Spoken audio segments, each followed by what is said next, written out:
ایران اور امریکہ کی جنگ، اور جس میں اسرائیل بھی شامل ہے، اس میں ان 15-16 دنوں، آج 16-17 دن ہو گئے ہیں، اس پورے دوران انسانوں کے قتل عام کے سوا اور کچھ بھی نظر نہیں آ رہا۔ پوری معیشت جو ہے وہ دنیا کی مکمل طور سے فلاپ ہو چکی ہے، اور امریکہ کا یہ دعویٰ ہے کہ اس نے ایران کی پوری نیوی کو تباہ و برباد کر دیا ہے، اور اب اس کی نیوی جا کر کے آبنائے ہرمز کو کھولنے میں مدد کرے گی۔ لیکن یہ بات کہے ہوئے بھی 4-5 دن گزر گئے ہیں، آگے کیا ہوتا ہے اس بارے میں آپ کو تفصیل سے بتاتا ہوں۔ لیکن یہ سب سے اہم بات جو آج کی کرنی تھی مجھے، وہ یہ تھی کہ یہ جو ساری لڑائیاں ہیں، کیا اس کے پیچھے ان رہنماؤں کی جو اس وقت یورپ میں اور امریکہ میں اور اسرائیل میں حکمران ہیں، ان رہنماؤں کی ماضی کی کوئی رنگین راتیں بھی ہیں، یا صرف باتیں ہی باتیں ہیں؟ اس پہ میں تفصیل سے آپ سے بات کرتا ہوں۔ لیکن دوستوں، ایک آپ سے گزارش ہے کہ آپ اللہ کے اس کے برکت ناموز کے ساتھ اپنے تمام معاملات کو ٹھیک کریں، کیونکہ اب رمضان کی جانے کا وقت آ گیا۔ اب آج 26 ہے، اور 27، 28، 29، 30، 4-5 دن اور رہ گئے ہیں، جو اس رمضان کے لیے ہماری مشکل ہے۔ لیکن مجھے یہ محسوس ہوتا ہے کہ رمضان کے ساتھ ہی امریکہ کو ایسا سرپرائز دینے والا ہے ایران کو، کہ جس سے شاید ایران کی خدا نخواستہ بہت زیادہ نقصانات کا سامنا کرنا پڑے، کیونکہ یہ عید کا دن آنے والا ہے، اور عید کے دن سے پہلے یا عید کے دن کے اندر کچھ نہ کچھ ایسی کارروائی نظر آ رہی ہے، اس لیے کہ اس وقت جو مڈل ایسٹ میں ایران کی امریکہ کی تیاریاں ہو رہی ہیں، اس نے ایک B-1 طیارہ لایا ہے، جس پہ تقریباً 30,000 ٹن کا جو وزنی اس کا جو بارود ہے وہ پھینکا جا سکتا ہے، اس کو بھیجے، اور تقریباً 950 کلومیٹر کے فاصلے سے یہ طیارہ بمبارڈمنٹ کرتا ہے۔ یعنی اب ایسا وقت آ گیا ہے کہ انسانوں، آپ کو میں ایک بات بتاتا چلوں اس سے پہلے کہ میں آپ کو یہ بھی بتاؤں کہ آپ میرے چینل کو سبسکرائب بھی کر لیں اور اس کو لائک بھی کر لیں، اور مجھے امید ہے کہ آپ اسے شیئر بھی کرتے رہیں گے، اور یہ ضروری بھی ہے۔ دیکھیں نا، جب یہ کام ہم لوگ کر رہے ہوتے ہیں تو اس میں آپ کو بھی اس نظریے کو آگے پھیلانے کے لیے بھی کچھ نہ کچھ آپ کے پاس ہونا چاہیے۔ اور یوٹیوب تو آپ کو پتہ ہے، میں حسب دستور یہ کہتا ہوں کہ انتہائی شاندار انداز میں اس وقت پوری دنیا کی ویڈیوز اور پوری دنیا کے لوگوں کی باتیں اور رائے وہ دنیا تک پہنچا رہا ہے۔ دوستوں، میں بتا رہا تھا کہ B-1 جو جہاز ہے امریکہ کا، اس جہاز کی جو خوبی یہ ہے کہ وہ 950 کلومیٹر کے فاصلے سے تقریباً 30 ٹن بارود جو ہے وہ کسی بھی جگہ پھینک سکتا ہے۔ اب سوال یہ پیدا ہوتا ہے کہ ایک طویل عرصے سے یہ جو ہم بتا رہے ہیں کہ یہ جنگیں جاری ہیں، ان جنگوں کو جو ہے اب سمیٹنا چاہیے، لیکن امریکہ یہ کہہ رہا ہے کہ وہ خراج کے جزیرے پہ، جہاں سے ایران کا 90% تیل نکلتا ہے اور ایکسپورٹ ہوتا ہے، اس پر وہ اپنی بوٹس آن گراؤنڈ کو لانے کی کوشش کر رہی ہے۔ لیکن کیا یہ ماضی میں امریکہ کے لیے کبھی ممکن رہا ہے کہ وہ بوٹس آن گراؤنڈ جو ہے وہ لایا بھی ہو اور کامیاب بھی ہوا ہو؟ ایسا ہرگز نہیں۔ آپ اگر دیکھیں، پوری ہسٹری کو دیکھ لیں، ماضی قریب میں آپ دیکھیں 2020 میں جو ہے وہ امریکہ کو افغانستان سے اپنی فوجوں کو واپس لے کے جانا پڑا، اور 1975 کے میں، یعنی جو 1945 میں امریکہ کی فوجیں جو ہیں وہ ویتنام میں اتری تھیں، اور تقریباً 1975 یعنی پورے 30 سال کے بعد امریکہ کی فوجوں کو آخر کار بوٹ آف گراؤنڈ کرنا پڑا، اور اس سے امریکہ میں جو وہاں کی جو فوج تھی اس پر بہت تنقید بھی ہوئی، اور ان میں سے جو وہاں سے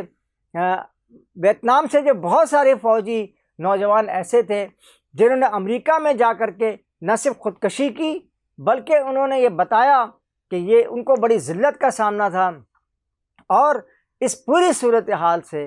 وہاں کا جو فوج کا مورال تھا، فوج میں لوگوں کے جانے کا اور آنے کا جو سلسلہ تھا وہ بھی بند ہوا۔ دوستوں میں آپ کو بتا رہا تھا کہ رنگین راتیں جو آج ہمارے امریکہ میں جو لوگ موجود ہیں ان کی جو سرپرستی حاصل ہے، اب میں کسی کا نام کیا لوں، وہ جیفری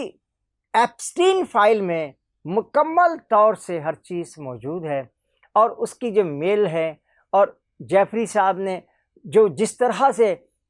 ان لوگوں کو بلایا، ان کی دعوت کی۔ اب آپ کو میں بتاؤں کہ وہ بھی ایک جنگ تھی جس میں بچے اور بچیاں جو ہیں وہ بے دردی سے اور بے حیائی کے ساتھ اس دنیا سے رخصت کیے جا رہے تھے۔ لیکن یہ دور ایک دو دن کا نہیں تھا، یہ برسوں پر محیط تھا، اور امریکہ جو یہ دعویٰ کرتا ہے کہ وہ اپنے سیٹلائٹ سے جو ہے وہ غاروں کے اندر جو چشمے ہیں، ان چشمے کے اندر جو پانی ہے، ان پانیوں کے اوپر جو پودے لگے ہوئے ہیں، ان پودوں کی جو نسیں ہیں ان کو بھی دیکھ لیتا ہے۔ لیکن یہ بات ہمیشہ سے حیران کن رہی ہے، جب وقت پڑا ہے تو انہی آلوں نے امریکہ کا ساتھ چھوڑ دیا۔ یہ رنگین راتوں کی ایک طویل فہرست جو ہے تقریباً 3.5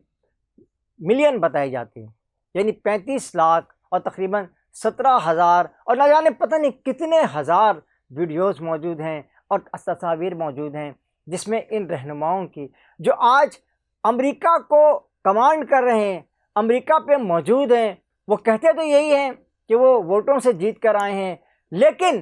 نہ وہ ووٹوں سے تو شاید جیت کے آئے ہیں، لیکن لانے والی تو وہی بیوروکریسی ہے جو وہاں بھی ہے اور یہاں بھی ہے، اور ہر جگہ یہی بیوروکریسی جو ہے وہ کام کرتی نظر آتی ہے۔ اس پوری صورتحال سے یہ بات معلوم ہو رہی ہے کہ اس وقت جو حالات ہیں دنیا کے وہ انسانوں کے بس سے آگے نکل چکے ہیں۔ تو بوٹس آن گراؤنڈ کتنا کامیاب ہوگا؟ ہاں، یہ بات تو بالکل ٹھیک ہے کہ آپ نے B-52 بمبار سے خراق تیار جزیرے کے اوپر جس طرح شب تحاشا بمباری کی، اور اب ایک اور بات بھی بتاتا چلوں، ایران نے ایک جو جھٹکا دیا ہے وہ دبئی کو اور قطر کو، اور ان کو وارن کیا ہے کہ اگر ان کے یہاں سے جہاز اڑے تو وہ دبئی کی مختلف علاقوں پہ بمباری کرے گا، یعنی وہ میزائل جو ان کے بھیجے جاتے ہیں اس میزائل سے وہ میزائل بھیجے گا، اور ان میزائلوں کی مدد سے ہی اس پورے علاقے کو ایک خوف طاری ہے۔ آج میں نے رات کو جو معلوم کیا دبئی میں کہ کیا صورتحال ہے، تو معلوم یہ ہوا کہ وہاں پر تو خوف کا اتنا عالم ہے کہ لوگ بیسمنٹ کے اندر گدے بچھا کر کے رات کو چند لمحوں کے لیے سوتے ہیں، اور بار بار ان کی آنکھ کھلتی ہے اور وہ حیرت میں رہ جاتے ہیں کہ اب کہاں جائیں۔ لیکن اس وقت جو اور دوسری آخری بات میں آپ کو بتاتا چلوں کہ جو جیفری ایپسٹین فائل میں جن لوگوں کے ویڈیوز ہیں، جن لوگوں کے بارے میں تفصیلات ہیں، اور جن لوگوں کے بارے میں یہ بتایا گیا ہے کہ یہ نہ صرف جنسی معاملات تھے، حقیقت میں یہ انسانی بچوں کے نہ جانے کیا قتل کرنے اور انہیں بے دردی سے اس دنیا سے رخصت کرنے کا ایک پورا جزیرہ تھا جہاں پر یہ کام ہو رہا تھا۔ لیکن آج میں پوچھنا چاہتا ہوں کہ نہ اس پر پورا عالم، ابھی اگر کسی مسلمان ملک نے کسی جگہ پہ حملہ کر دیا ہوتا تو اس وقت پھر سیکورٹی کونسل بھی آ جاتی، پھر وہ اقوام متحدہ میں بھی ووٹنگ شروع ہو جاتی، پھر وہ فلانی این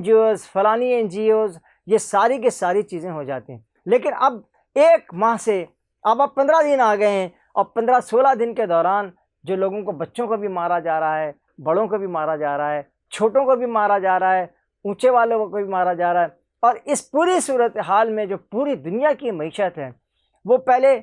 کم ہوئی، پھر آہستہ آہستہ تیل کی قیمتیں کم ہوئیں، لیکن اب ایک مرتبہ پھر یہ محسوس ہو رہا ہے کہ تیل کی قیمتیں ایک مرتبہ پھر عروج پر چلی گئیں، اور ایسا محسوس ہو رہا ہے کہ اس وقت کوئی صورتحال نہیں ہے۔ اور یہ جو میں نے بتایا کہ رنگین راتوں والوں نے انسانوں کی دنیا کو، انسانوں کی راتوں کو، انسانوں کی باتوں کو، انسانوں کی زندہ رہنے کے حق کو نہ جانے کیوں چھین لیا ہے، اور وہ انہیں واپس کرنے کو تیار نہیں۔ اس کے ساتھ ہی قاضی جاوید آپ سے اجازت چاہتا ہے۔ اللہ نگہبان۔ السلام علیکم۔